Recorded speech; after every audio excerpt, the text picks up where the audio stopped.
Neste vídeo vou revelar a melhor estratégia que você pode usar com o indicador de média móvel. Então a estratégia chamada de cruzamento de média móvel é uma estratégia muito simples e famosa, mas a maioria dos traders está na verdade negociando da maneira errada. O maior erro que todos cometem ao negociar esta estratégia é que cada vez que a média móvel ultrapassa a média mais lenta, eles imediatamente entram em uma posição no mercado.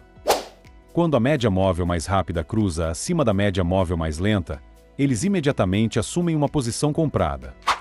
E quando a média móvel mais rápida cruza abaixo da média móvel mais lenta, eles imediatamente assumem uma posição vendida.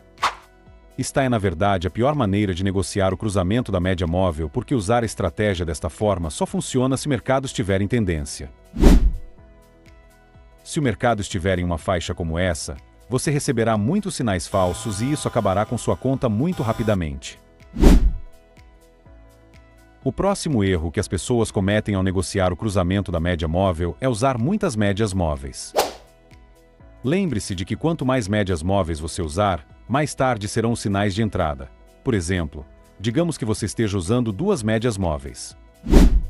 A média 20 e a média de 50. Portanto, se a média 20 ultrapassar a média de 50, você escolhe uma posição aqui, mas se você adicionou outra média móvel, digamos o período 200, então você entraria aqui, o que é uma entrada muito posterior em comparação com se você usasse apenas duas médias móveis. Então, quanto menor melhor. Outro erro que as pessoas cometem ao negociar a estratégia de cruzamento é que estão negociando em prazos mais baixos. Timeframes menores tendem a apresentar menos tendências e mais movimentos laterais, o que faz com que a maioria dos traders perca dinheiro ao operar a estratégia de cruzamento nesses períodos mais curtos. Então, em vez disso, é assim que eu operaria a estratégia de cruzamento de médias móveis. Eu vou usar apenas duas médias móveis, a de 20 períodos e a de 50 períodos. O primeiro passo é escolher um timeframe maior. Eu recomendo usar o gráfico diário para essa estratégia, mas se você achar que é muito alto, pode usar o gráfico de 1 hora. Em seguida, eu escolheria um par de moedas. O que eu estou tentando observar é como o mercado está reagindo ao cruzamento das médias móveis. Deixe-me mostrar o que quero dizer. Se você der um zoom out e olhar de perto as médias móveis de 20 e 50 períodos, poderá ver que o preço tende a não reagir ao cruzamento. Aqui podemos ver que a média móvel cruza para baixo, mas em vez de seguir o cruzamento e também descer, o preço reverte e sobe novamente. Agora você pode ver isso novamente aqui. A média móvel cruza para cima, mas o preço, em vez disso, desce. Então, claramente, este mercado tem um histórico de não reagir ao cruzamento, e por isso eu não usarei a estratégia de cruzamento neste mercado. Vamos olhar outro par de moedas. Aqui está o Euro GBP. Se você der um zoom out e olhar de perto as médias móveis de 20 e 50 períodos, podemos ver que o mercado tende a reagir ao cruzamento. Aqui podemos ver que a média móvel cruza para cima e o preço seguiu esse sinal, formando uma tendência de alta. Em seguida, você pode ver isso acontecendo novamente aqui. A média móvel cruza para baixo e o preço forma uma tendência de baixa. Isso, na verdade, aconteceu várias vezes neste gráfico. Toda vez que a média móvel cruza, o mercado tende a seguir a mesma direção. E agora sabemos que esse mercado tem um histórico de seguir o cruzamento, então vou operar com confiança a estratégia de cruzamento nesse mercado. Mas lembre-se, só porque o mercado reagiu ao cruzamento no passado não garante 100% que vai fazer isso de novo no futuro. No entanto, ainda terá uma chance muito maior de fazer isso em comparação com o mercado que nunca reagiu ao cruzamento. Então, uma vez que você identificou o mercado certo, é hora de usar o cruzamento como seu sinal de entrada. Se a média móvel de 20 períodos cruzar acima da média móvel de 50 períodos, você abre uma posição de compra. E se a média móvel de 20 períodos cruzar abaixo da média móvel de 50 períodos, você abre uma posição de venda. E para seu sinal de saída, você pode usar um indicador de saída como ATR Trailing Stop Loss para fechar suas operações. Isso proporcionará uma saída muito melhor em comparação a esperar que as médias móveis cruzem novamente. Por exemplo, digamos que você abriu uma posição de compra aqui. Se você esperasse que as linhas cruzassem novamente, teria fechado sua operação aqui e desperdiçado muitos pips. Mas se você tivesse usado um indicador de saída melhor, como o ATR Trailing Stop Loss, teria fechado sua operação aqui. Note que isso proporcionou um sinal de saída muito melhor e você teria mantido mais pips. Então, essa é a minha abordagem ao operar o cruzamento de médias móveis. Outra maneira de usar a média móvel é operando-a como suporte e resistência.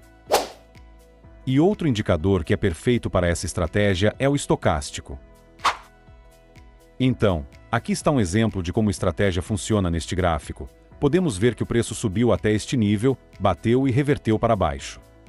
Isso aconteceu várias vezes, o que confirma ainda mais que a média móvel está atuando como resistência. Percebemos um padrão. Toda vez que os preços atingem a resistência enquanto o estocástico está sobrecomprado, o preço tende a reverter para baixo. E agora, como você pode ver no preço atual, estamos de volta ao nível de resistência enquanto o estocástico está sobrecomprado. Então esta é uma boa oportunidade para abrir uma posição de venda. Vejamos outro exemplo. Neste gráfico, podemos ver que a média móvel está atuando como suporte, pois os preços caíram até esse nível, tocaram e reverteram para cima várias vezes. Também notamos que o mesmo padrão se formou toda vez que os preços caíram até a média móvel enquanto o estocástico está sobrevendido. O preço tende a reverter para cima. E agora, ao olharmos para o preço atual, você pode ver que ele está de volta à linha de suporte enquanto o estocástico está sobrevendido. Então esta é uma boa oportunidade para abrir uma posição de compra. Outra estratégia com média móvel que você pode usar é combinar a média móvel exponencial de 200 períodos com qualquer indicador para aumentar automaticamente a taxa de acertos. Deixe-me lhe dar um exemplo. Se você estiver negociando apenas usando Parabolic SAR, ele dará uma taxa de acerto de apenas 38%. Mas se você combiná-lo com uma EMA de 200, aumentará a taxa de acerto para 46%. Também funciona com outros indicadores, por exemplo, a supertendência. Se você estiver negociando apenas usando o indicador de Supertrend, terá uma taxa de acerto de apenas 39%. Mas se você combiná-lo com uma EMA de 200, poderá aumentar essa taxa de acerto para 48%. Adicionar a EMA 200 a qualquer indicador pode aumentar automaticamente a taxa de acertos, e a forma de combinar a EMA 200 com outros indicadores é muito simples. Se o preço estiver acima da EMA 200, você só deve abrir posições de compra. E se o preço estiver abaixo da EMA 200, você só deve abrir posições de venda. Deixe-me lhe dar um exemplo. Se um indicador, neste caso o Supertrend, der um sinal de compra enquanto o preço estiver acima da EMA 200, você deve abrir uma posição de compra. Mas se o Supertrend der um sinal de compra e o preço estiver abaixo da EMA 200, você deve ignorar esse sinal de compra. Isso também funciona para sinais de venda. Se o Supertrend der um sinal de venda e o preço estiver abaixo da EMA 200, você deve abrir uma posição de venda. Mas se o Supertrend der um sinal de venda e o preço estiver acima da EMA 200, você deve ignorar esse sinal de venda. É assim que você combina qualquer indicador com a EMA 200. Então, acabei de te dar a melhor estratégia de média móvel que você pode implementar no seu sistema de trading agora mesmo, e tudo que peço em troca é que você tire 2 segundos do seu tempo para curtir o vídeo e se inscrever no canal. Literalmente leva apenas 2 cliques, mas significa muito para mim. E você também pode conferir meus outros vídeos. Então, obrigado por assistir e nos vemos no próximo vídeo.